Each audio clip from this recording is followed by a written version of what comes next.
സൂ കാണാൻ പോയി നടന്ന് തളർന്നു വന്ന ഞങ്ങളുടെ മുമ്പിലേക്ക് പുറത്തതാ രക്ഷകനായി ദാ ഗോലി സോഡ.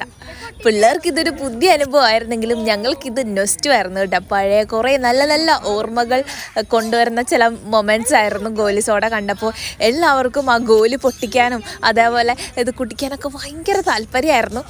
അത് പഴയ ആ ഒരു സംഭവത്തിനെ പുതിയ ഒരുപാട് നല്ല നല്ല ഫ്ലേവേഴ്സിലൊക്കെ ആക്കി കുപ്പിയിലാക്കി കൊണ്ടുവന്നപ്പോഴേക്കും അതൊരു രസകരമായൊരു അനുഭവം തന്നെയായിരുന്നു കേട്ടോ.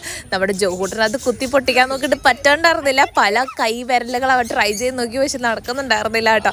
ശരിക്കും അത് പിള്ളേരും നമ്മളും ഒരുപോലെ എൻജോയ് ചെയ്തിട്ടുള്ള കുറച്ച് മൊമെൻറ്റ്സ് ആയിരുന്നു ഗോലി സോഡ കുടിക്കാൻ പോയ ആ ഒരു നിമിഷം എന്ന് പറയുന്നത്. നല്ല ചൂടുള്ള സമയത്ത് നല്ല തണുത്ത ഗോലി സോഡ കുടിച്ചപ്പോൾ ഉണ്ടായിരുന്ന ആ ഫീൽ ഉണ്ടല്ലോ, എൻ്റെ പൊന്നോ പറയാനില്ല കേട്ടോ. അപ്പം നിങ്ങൾക്ക് ഇതേപോലെ ഗോലി സോഡ മൊമെൻറ്റ്സ് ഉണ്ടായിട്ടുണ്ടെങ്കിൽ അതൊന്ന് താഴെ കമൻ്റായിട്ട് പറയാം. വീഡിയോ ഇഷ്ടപ്പെട്ടെങ്കിൽ ലൈക്ക് ചെയ്യാനും ഷെയർ ചെയ്യാനും സപ്പോർട്ട് ചെയ്യാനും മറക്കരുത്.